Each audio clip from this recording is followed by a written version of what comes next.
There's people plenty in Lagos, so that's why we have Odor and others. Yeah. Keeping the roads moving in Lagos has become something of an art.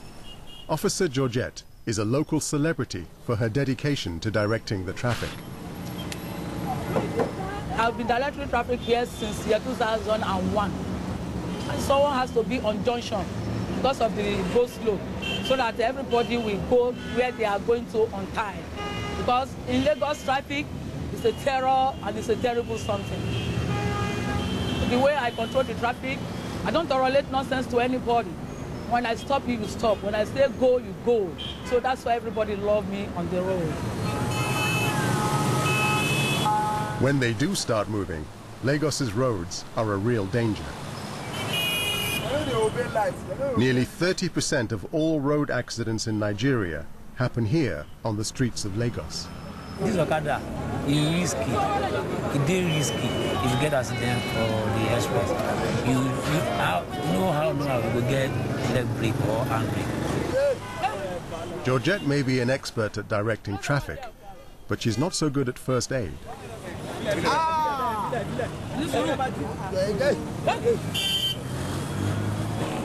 If the traffic lights worked, Georgette would be out of work, but there's little chance of that.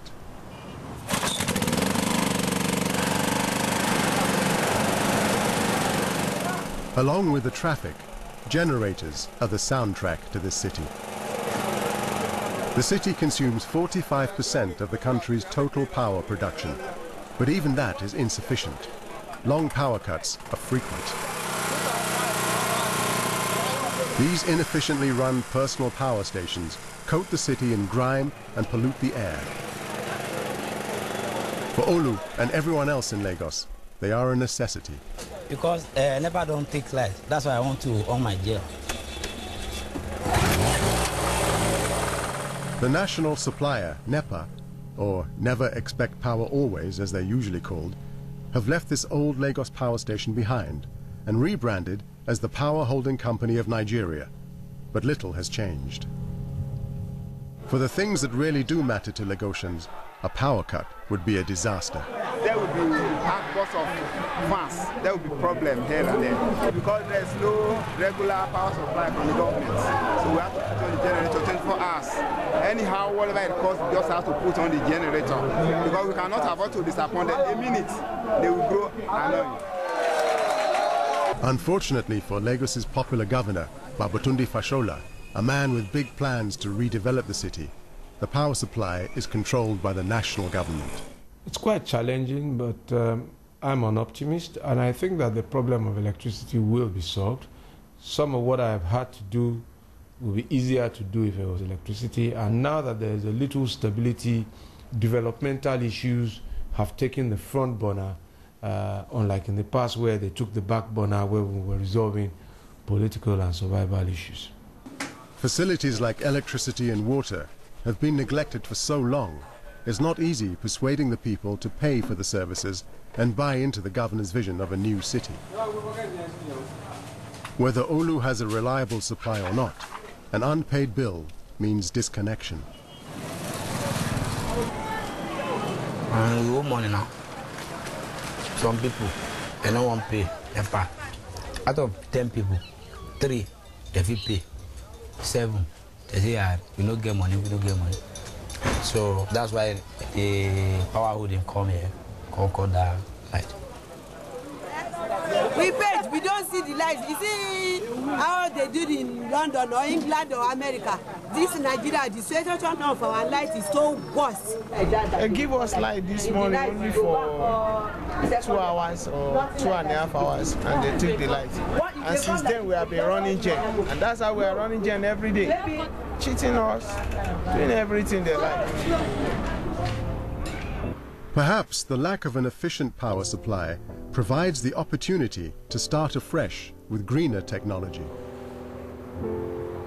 Even as we all begin to race through renewable energy sources, we saw a blip of what could happen with the impact on biofuels, a global shortage of food and grains, and therefore it teaches us to be much more circumspect about the choices we make as we look for solutions to today's problems, about how they would impact on the future. But if Nigeria is serious about tackling climate change, it will have to reassess its relationship with oil, 3/4 of the government's income. One of the policies of our national government today is to focus more on agriculture as a way of diversifying our national economy. Tourism provides another option. Lagos alone has 180 kilometers of Atlantic beachfront, but the hard work is in planning and implementing the infrastructure that will take you to the tourist destinations. As cities increasingly drive climate change, the consequences are felt in communities large and small.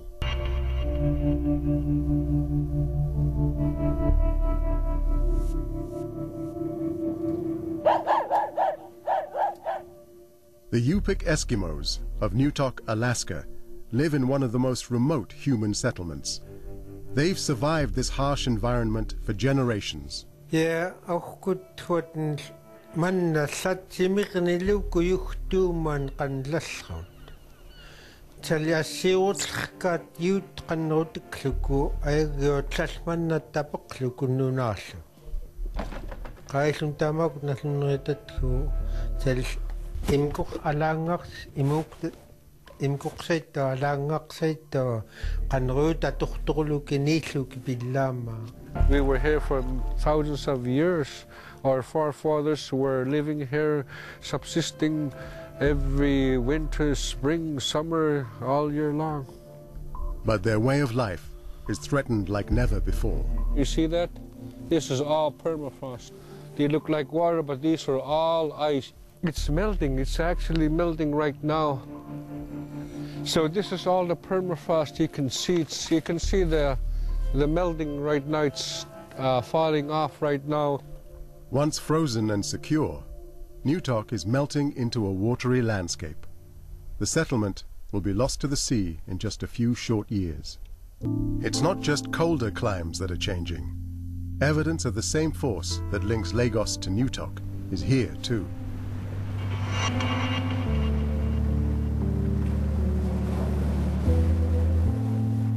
The Maldives are battered by increasing storm surges. On the islands, the changing seas are taking their toll. Most of the residents on these islands are not fully aware of the implications of global warming. What they see is, within their lifetime, they are seeing the island getting smaller. As our oceans get warmer, they expand. Sea levels are rising. Alaska and the Maldives are a warning of what's to come. Cities will become lifeboats for millions of the world's climate refugees. For the smaller islands where the people are being really threatened, you can see that a lot of young people already have aspirations to move to either to bigger islands or even outside of Maldives.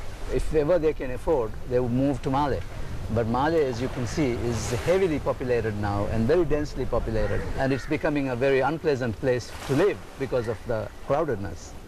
You would require a very sharp reduction in greenhouse gases if we want to stabilize the climate of the earth, and if we want to make sure that places like the Maldives actually survive. In the short term, it will be Mali, the city island of the Maldives, that will provide refuge. It is already one of the most densely populated places on earth. But if sea level rise is as catastrophic as feared, a nation of climate refugees will be forced to flee, swelling the population in another Asian city.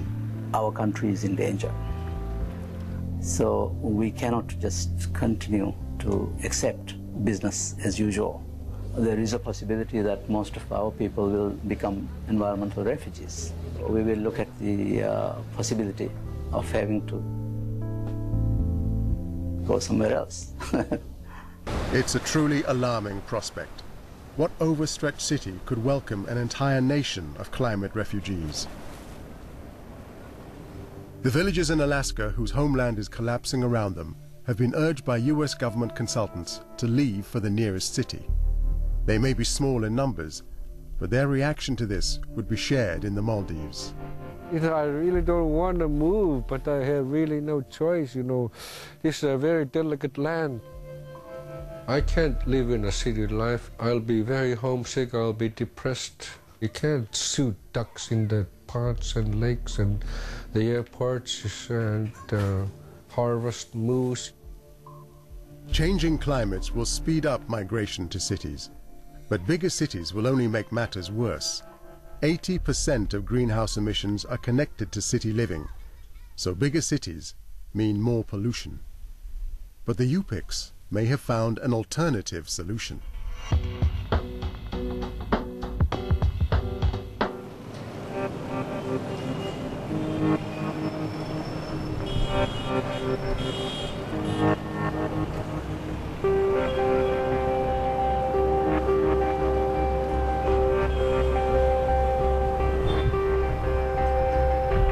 This stadium in Lagos was built to announce Nigerian independence in 1960.